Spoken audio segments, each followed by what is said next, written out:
বিশ্বে যা কিছু মহান সৃষ্টি চিরকল্যাণকর, অর্ধেক তার করিয়াছে নারী, অর্ধেক তার নর। এবার বাংলাদেশের বৈষম্য বিরোধী ছাত্র আন্দোলনে কাজী নজরুল ইসলামের কবিতার এই দুটো লাইনটি বাস্তবায়িত করে দেখিয়েছে শিক্ষার্থীরা। বৈষম্য বিরোধী ছাত্র আন্দোলনে একটি ঘটনা রাতারাতি সামাজিক যোগাযোগ মাধ্যমে হয়েছে ভাইরাল।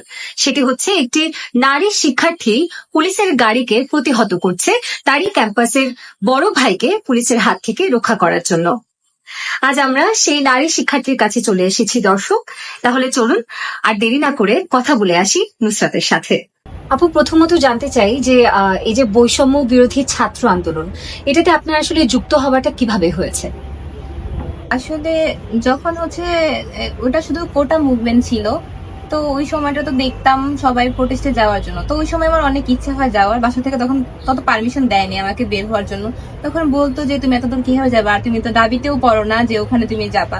পরবর্তীতে যখন যে 16 জুলাই হলো, আবু সাইদে মারা গেল, তখন এই বিষয়টা তো আমাদের সবাইকেই কাঁদিয়েছে, আমরা সবাই দেখেছি। সেই দিক থেকে তখন থেকেই মনের মধ্যে আমার সুপ্ত বাসনা থাকে যে আমি যাবো। বাড়ি থেকে যদিও পারমিশন দিচ্ছিল না, তখন আমরা আমাদের এলাকা ভিত্তিক যেই স্টুডেন্ট গুলো ছিল ওদের সাথে যোগাযোগ করি যে আসলে আমাদের যাওয়া উচিত। পরবর্তী আমরা একটা গ্রুপ ক্রিয়েট করি, ওখান থেকে মূলত আমি 18 জুলাই বের হই প্রথম। তারপরে আমি যাত্রাবাড়ির ওইদিকে যাই, আমাদের যাত্রাবাড়ি যে হানি ফ্লাইওভার, ওখানে যেই আন্দোলন হচ্ছিল ওখানে আমি যোগদান করি। ওখানে পুলিশের সাথে আমি এক দফা মনে করো পাল্টা ধাওয়ার মধ্যে পড়েছি অনেকবার। ওখানে আমাদের এখানে অনেক ছোট ছোট ভাই যারা ছিল, ওরা কেউ রাবার বুলেট খাইছে, টিয়ারশেল গ্যাস খাইছে অনেকে। ওদেরকে নিয়ে আমি হসপিটালে অনেককে নিয়ে শিফট করেছি। তারপরে নিজেও টিয়ারশেল গ্যাসের একবার খেয়ে আর কি অবস্থা খারাপ। পরে ওখানে এক জায়গায় আগুন ছিল, আগুনের সামনে গিয়ে নিজের আবার নর্মাল হয়ে ওখান থেকে ফিরে আসি। ওই দিন প্রায় অনেক ধাওয়া পাঠা দেওয়া হয়। এরপরে দিন বের হই আমাদের এখানেই। পরবর্তীতে যে কার্ফুর মধ্যে থেকে আটকা পড়ে যায়, যোগাযোগ বিচ্ছিন্ন। আমি তখন ওমাদের সাথে যোগাযোগ করতাম সর্বদা যে ভার্সিটি থেকে কবে বের হচ্ছে, কোথায় বের হচ্ছে, তো যাওয়া হচ্ছিল না। পরে ওই দিন 31 জুলাই পরে আমি ভার্সিটির সাথে যাই। এর আগে আমরা আরেকদিন বের হই ইস্ট ওয়েস্টের সাথে গিয়ে, আর ব্রাক ইউনিভার্সিটির সাথে ওখানে যাই। ওদিনকেও ধাওয়া পাল্টা ধাওয়ার মধ্যে থেকে চলে আসি। কিন্তু ওই দিনে 31 জুলাই ঘটনা যে আমরা ক্যাম্পাসে যাই 12টার দিকে আমরা অবস্থান নিই। তারপরে ওখানে প্রায় আমরা 5 জন আসি। ওই দিন স্টুডেন্টের সংখ্যা খুব কম ছিল। মার্চ ফর জাস্টিস এর জন্য ওদিনকে যেই কর্মসূচি ছিল, আমরা 5 জন আমাদের ক্যাম্পাস থেকে হাইকোর্টের দিকে মুভ করি। তো ওখানে যাওয়ার পথে আমরা দুজন দুজন করে সুবিধাটা যাতে আমাদের আগে পুলিশ ছত্রভঙ্গ না করে, যার কারণে আমরা দুজন দুজন করে রাস্তা দিয়ে একা একা হেঁটে হেঁটে যাই, যাতে আমরা কারো টার্গেটে না করি। সেই দিক থেকে পাশের রাস্তা থেকে আমাদের সাথে জয়েন করে ভিকারুন্নেসা স্কুলের 2টা মেয়ে। তো এবার 7 জন আমরা হাইকোর্টের উদ্দেশ্যে রওনা করি। তো সেখানে যাওয়ার পথে আমাদের ভাইয়াদের সাথে ইশারা ইঙ্গিতে কথা হতো, যাতে কেউ বুঝতে না পারে আমরা প্রোটেস্টের জন্য যাচ্ছি, বিশেষ করে পুলিশ থেকে আর কি সতর্ক থাকার জন্য। তো 12:30টার দিকে আমরা গিয়ে 12:30 বা 1:45টার দিকে আমরা যাই হাইকোর্ট যে মাঝের গেট, ওখানে আইনজীবীরা আগে থেকে প্রোটেস্ট করতেছিল। তো ওখানে যাই আমরা অবস্থান নিই। ওখানে আগে থেকে অনেক স্টুডেন্ট ছিল বিভিন্ন স্কুল কলেজের ইউনিভার্সিটির। তো সেখানে যাওয়ার পরে 10 মিনিট পরে হঠাৎ করে টহলরত 2টা পুলিশ আসে, এসে আমাদেরকে দেখে ফেলে। এবং যে ওনাদের আমরা টার্গেটের শিকার হই সেটা আমি ওই সময় বুঝতে পারি। ওই পুলিশ দুটা তখন ওইখানে যে ফোর্স থাকে, যারা অলরেডি আইনজীবীদের ওখানে ছিল, যেখানে ওরা প্রোটেস্ট করতে বাধা দিচ্ছিল, তারা ওখান থেকে মুভ করে হঠাৎ করেই আমাদের এদিকে চলে আসে। তো নূর ভাই আমার পাশেই ছিল। তো পুলিশ এসে সর্বপ্রথম নূর ভাইয়াকে টার্গেট করে ধরে। তো আমার এখানে যেহেতু আমরা এখানে কোনো দোষ করিনি, আমরা নির্দোষ, তো অন্যায়ভাবে উনি কাউকে আটক করতে পারেন না। সেই দিক থেকে নূর ভাই আপনার ক্যাম্পাসের ওই বড় ভাই? হ্যাঁ, আমাদের ক্যাম্পাসের বড় ভাই, উনি ল ডিপার্টমেন্টে ছিল। ওই দিন আমার সাথে ওনার পরিচয় হয়।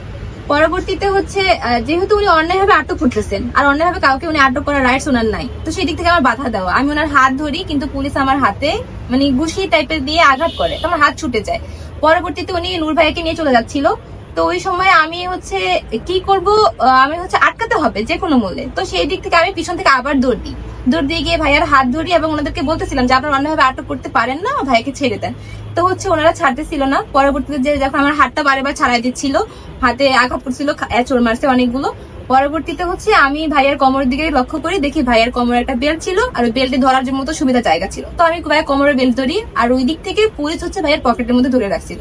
তো আরেক হাত দিয়ে আমি হাত ছাড়ানোর চেষ্টা করতেছিলাম, অনেক ওখানে হচ্ছে ধস্তাধস্তি হয় আমাদের মধ্যে। তো এই সময় হচ্ছে সাংবাদিক গুলা এসে উপস্থিত হয় আমাদের মধ্যে, যে ওনারা খবর পায় যে এখানে স্টুডেন্টদের আটক করা হচ্ছে, সেদিক থেকে ওনারা এসে এখানে আমাদেরকে আর কি আমাদের সামনে আসে। তো ওই সময় হচ্ছে একটা পুলিশ হচ্ছে একজন সাংবাদিককে লাথি মারে। তো তখন হচ্ছে ওই পুলিশগুলো সাংবাদিক গুলো ক্ষিপ্ত হয়ে যায় যে আপনার তো কোনো অধিকার নেই আমাদের গায়ে হাত ধরা, আপনার কাছে আপনি করতেছেন, আমাদের কাছে আমরা করতেছি। পরে হচ্ছে ওইখান থেকে একজন আঙ্কেল আসে, হয়তো উনি ছিল কোনো জার্নালিজমের ছিল, তো উনি এসে আমার সাথে ভাইয়াকে আটকানোর জন্য আর কি সাহায্য করে, সেটা সবাই দেখেছে, ভিডিওর মধ্যে আসছে সেই দিক থেকে। তো হচ্ছে বারে বারে আটকানোর চেষ্টা করেও আমি যখন পারিনি, 3টা লেডি পুলিশ এসে আমাকে সরিয়ে নিয়ে যায় আর ভাইয়াকে গাড়িতে উঠায় ফেলে। তো সেই মুহূর্তে হচ্ছে আমি এখন আমি কি করবো বুঝতেছিলাম না, একা ছিলাম, আমাকে সাহায্য করার মতন কেউ ছিল না। পরবর্তীতে দেখলাম যে গাড়িটা ছেড়ে দিচ্ছে, তো আমি তো গাড়ি নিয়ে যেতে দিব না, তখন হচ্ছে আমি দৌড় দিয়ে যাই গাড়ির সামনে দাঁড়াই, যে কোনো মূল্যে হোক আমাকে আটকাতে হবে। পরবর্তীতে হচ্ছে যে আমি বলতেছিলাম ওখানে, যে ভিডিওতে সবাই দেখছে যে আমার উপর দিয়ে যান, যদি যেতে আমার উপর দিয়ে যান, না তো আমি যেতে দিব না আমার ভাইয়াকে না ছাড়া পর্যন্ত। তো ওখানে প্রায় 8-10 মিনিট হয়ে যায় সময়। পরবর্তীতে যখন দেখতেছিল আমাকে সরাতে পারছেন ওই জায়গা থেকে, পরবর্তীতে ওনারা আবার লেডি পুলিশ কল করে। পরে ওনারা 3টা লেডি পুলিশ এসে আমাকে হচ্ছে ওখান থেকে টেনে নিয়ে যায়, এটা সবাই দেখতে পেয়েছে। তখন আমাকে নিয়ে যাওয়ার পরে গাড়িটা ওখান থেকে ছেড়ে দেয়। পরবর্তীতে আমাকে পিছনে নিয়ে যখন ছেড়ে দেয়, হচ্ছে আইনজীবীরা ছিল, যারা ছিল ওখানে, ওনারা হচ্ছে ওনাদের কাছে নিয়ে আমাকে রাখে এবং ওখানে আমাকে বলতেছিল যে তোমার ভাইকে ছেড়ে দেওয়া হবে, ওরা কিছু করবে না। পরবর্তীতে আমি হচ্ছে, যেহেতু আমি কাউকে যোগাযোগ করতে পারতেছিলাম না, আমি আমার ফ্রেন্ডদেরকে খোঁজা ট্রাই করতেছিলাম, ফোন কলে কাউকে পাচ্ছিলাম না। পরে হচ্ছে আমাকে আইনজীবীরা ওনাদের কাছে রাখে এবং ওখানে যে মার্চ ফর জাস্টিসের জন্য অনেক শিক্ষার্থী আরো একত্রিত হয় এবং ওখানে স্লোগান দেওয়া শুরু হয়। আচ্ছা, আচ্ছা আপু, এই যে পুলিশের গাড়ি আপনি প্রতিহত করলেন, এত সাহস, এত উদ্দীপনা আপনার মধ্যে তখন চলে এলো, মানে এটা আসলে কোথা থেকে এত সাহস, কিভাবে তখন ওই মুহূর্তেই আপনি সঞ্চয় করতে পারলেন?